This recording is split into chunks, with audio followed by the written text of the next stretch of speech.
ইনশাআল্লাহ, মাশাআল্লাহ, সুবহানাল্লাহ, আলহামদুলিল্লাহ, জাযাকাল্লাহ খায়ের, এই কয়েকটা শব্দ আজকে শিখে যাবেন, সারা জীবন এগুলো করবেন এবং এগুলো করতে কোনো হীনমন্যতা ভোগ করবেন না। আমি এগুলো কোনটা কোথায় পড়বেন সেটা আপনাদেরকে বলে দিচ্ছি।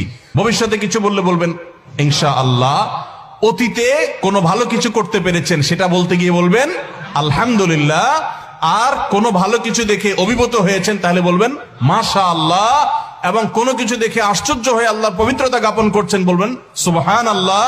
উপরে ওঠার সময় পড়বেন আল্লাহু আকবার, নিচে নামার সময় বলবেন সুবহানাল্লাহ। এই জন্য এখন থেকে উঠতে বসতে চলতে ফিরতে ইনশাআল্লাহ সুবহানাল্লাহ, আলহামদুলিল্লাহ, মাশাআল্লাহ, উপরে উঠতে আল্লাহু আকবার, নিচে নামতে সুবহানাল্লাহ।